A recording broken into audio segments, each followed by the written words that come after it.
반갑습니다. 저 광주과학기술원에서 온 박사과정 신동원이라고 합니다. 반갑습니다.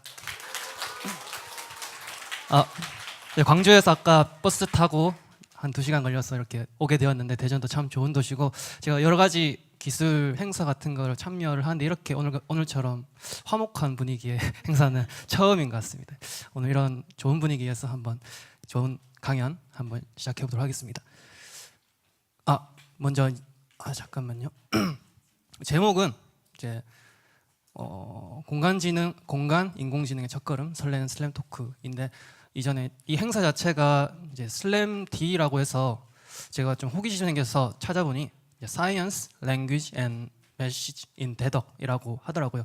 그래서 곰곰이 생각해 보니까 어려운 과학 이야기를 쉬운 언어로 일반 대중들에게 그런 메시지를 던져준다, 그런 이해를 할 수도 있을 것 같은데 공교롭게도 제가 연구하는 분야도 슬램이라고 하는 그런 컴퓨터 사이언스의 한 부류입니다. 그래서 오늘 그런 슬램 이야기에 대해서 한번 드려볼까 합니다. 그래서 제 소개를 제대로 드리면 제 이름은 신동원이고 광주과학기술원 전기전자컴퓨터공학부에서 박사과정을 하고 있고요. 그리고 슬램 KR이라고 하는 페이스북 기술 커뮤니티를 운영하고 관리를 하고 있습니다. 그리고 Autonomous Driving이라고 자율주행 관련된 그런 기술 커뮤니티도 관리를 하고 있습니다.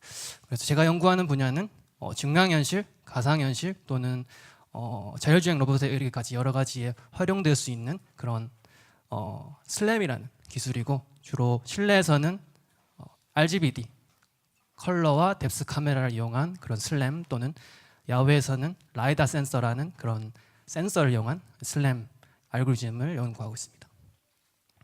바로 본론으로 들어가서요. 일단 제일 먼저 다중지능 이론에 대해서 간략하게 먼저 이야기를 해드리고자 하는데요. 이 다중지능 이론이라는 것은 서로 상호 독립적인 8가지의 지능 체계가 인간은 그런 상호 독립적인 지능 체계를 가지고 있다라는 이야기를 하는데 예를 들어서 인간 친화지능 또는 자기성찰지능, 자연지능, 공간지능, 음악지능, 신체운동지능, 논리수학지능, 언어지능 이렇게 여러 가지의 지능이 합쳐져서 어떤 인간 한 명의 지능을 이렇게 총체적으로 지능을 표현할 수 있다라는 이야기인데 예를 들어서 인간 친화지능에는 대인 관계를 잘 이끌어가는 사람들의 능력, 링컨이나 윈스턴 처칠 또는 간디 같은 이런 유명한 위인들이 있고요. 또는 논리 수학 지능에는 숫자나 규칙, 명제들을 여러분들이 잘 하실 것 같은 그런 능력이 있는 사람들을 말하는데 아인슈타인이나 스티븐 호킹 또는 빌 게이츠, 안철수 같이 그런 과학자 분들과 연관이 있을 것 같습니다. 근데 오늘 저희가 중점적으로 이야기를 할 것은 공간지능이라는 부류에 대해서 이야기를 하려고 합니다. 공간지능이라는 것은 도형, 그림, 지도, 입체들을 구성하고 창조하는 능력이라고 여기 쓰여져 있는데 쉽게 말해서 내가 위치한 주변 환경을 이해하고 기하학적으로 이해하고 또는 의미론적으로 이해해서 3차 공간을 인지하는 공간인지 말 그대로 공간인지에 대한 능력입니다. 예를 들어보죠. 그래서 어떤 사람이 A 지점에서 B 지점으로 이렇게 이동을 하고 싶다고 예를 들어보겠습니다. 그러면 그 와중에 필요한 어떤 과정이 있을 텐데 그게 어떤 것일까요? 제일 첫 번째로 제가 여기 A라는 여기서 저쪽 너머의 무대 왼편에 있는 지점으로 가려면 일단 제 눈이라는 시각적 센서를 이용해서 주변 환경을 파악하고 내가 이 공간 안에서 어디에 위치해 있는지 일단 위치 추정을 먼저 해야 되고 그 와중에 이렇게 나아가면서 이동하면서 내 주변 공간을 주변 공간에 대한 지도를 작성해야 되는 그런 과정이 필요하게 됩니다. 그럼 반대로 생각해서 만약에 우리가 예를 들어서 이런 안대를 제가 이렇게 껴보도록 할게요. 그러니까 눈을 못 쓰는 거죠. 그러면 이렇게 시각적 센서를 차단한 상태에서 A 지점에서 B 지점으로 이동한다고 했을 때 이렇게 간단하게 그냥 가는 거는 가능하겠지만 이렇게 근데 무대 중앙에서 저 너머에 관객석 뒤편으로 이렇게 가려고 하면 뭐 어디 부딪힌다거나 어디 장애물에 걸려서 넘어진다거나 그런 위험한 상황이 발생할 수 있겠죠. 그래서 이런 능력을 이동과 관련한 모빌리티와 관련한 그런 능력을 제공하는 것이 저희 공간지능이라고 할 수 있습니다. 그래서 아이고 뒤로 이렇게 가는데요. 공간지능에 대한 능력을 로봇에게 그대로 전수해주도록 하는 게 바로 공간 인공지능에 대한 내용이 되겠습니다. 그래서 이런 두 바퀴가 달린 로봇이 A 지점에서 B 지점으로 장애물과 부딪힘 없이 이렇게 스스로 알아서 길을 따라가는 그런 형태의 공간 인공지능을 필요로 할 것입니다.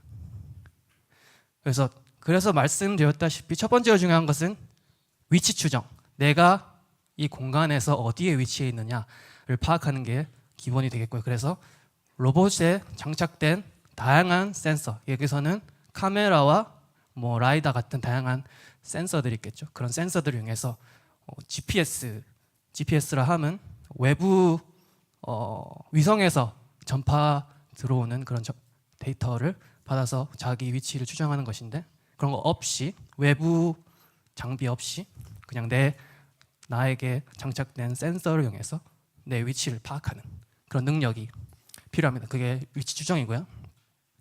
이거는 실내 환경이나 지하 건물 지하 같은 데서는 GPS가 안 되잖아요. 핸드폰 같은 것도 GPS가 안 터지는 게 많은데, 그런 공간에서도 확실하게 위치 추정을 잘 하도록 만드는 데 의미가 있고, 두 번째로 도심 지역에서는 빌딩이 엄청 많이 있기 때문에 또 전파가 잘 안 되는 부분이 있을 수 있습니다. 그런 곳에서도 이제 위치 추정을 잘 하는 게 목표입니다. 그 다음으로 이제 지도 작성.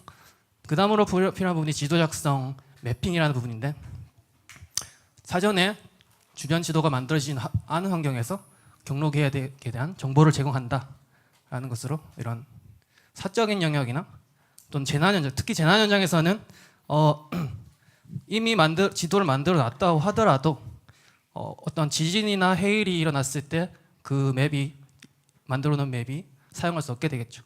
그런 환경에서도 실시간으로 지도를 만들면서 위치 추정을 하는 그런 능력이 필요할 것입니다.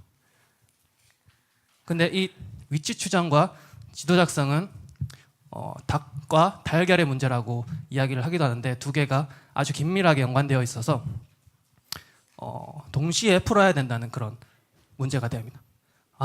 이 두 가지 문제를 동시에 풀어야 되는구나 해서 동시적이라는 개념이 들어가게 됩니다. 2분 남았습니다. 네, 감사합니다. 그래서 멀리까지 왔습니다. 여기가 이 슬램이 무엇인가에 대해서 이야기를 하는 슬라이드인데, 그래서 영어로는 이제 simultaneous localization and mapping이라고 해서 슬램이라고 이 약자고, 우리말로는 동시적 위치 추정 및 지도 작성 이야기로 이렇게 귀결이 됩니다. 그래서 이동에 관련된 로봇의 이동에 관련된 그런 능력을 부여하는 것이 이런 기술이 되겠습니다. 이걸 어디다가 써먹을 수 있냐?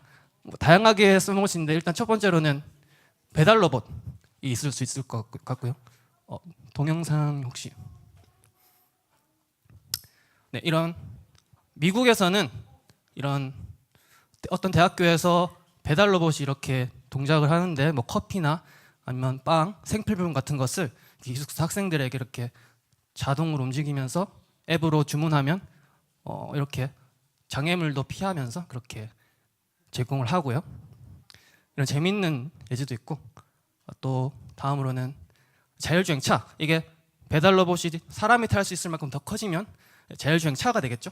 그래서 이거는 테슬라라고 전기차로 유명한 그 회사인데, 그 테슬라의 자율주행 시행, 핸들에 손을 두지 않고서도 차가 알아서 이렇게 경로를 따라서 나아가죠. 그래서 이런 자율주행과 관련 긴밀한 관련이 있고요. 위치 추정과 지도 작성 부분이.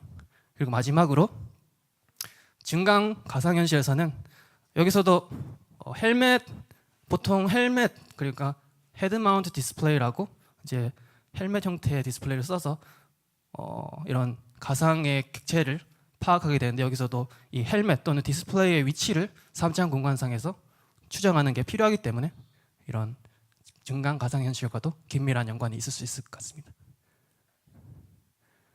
그리고 글로벌하게도 투자가 많이 이루어지고 있어서 이런 슬램코어라든지 아니면 스케이프 테크놀로지와 같은 다양한 회사에서도 이런 많은 돈을 투자해서 연구를 진행하고 있습니다.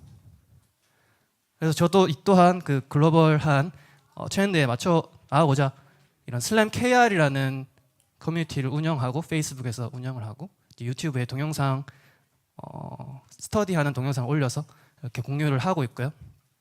회원은 페이스북에서는 1000명 정도가 있습니다. 아이고 뒤로 갔네요. 네, 감사합니다.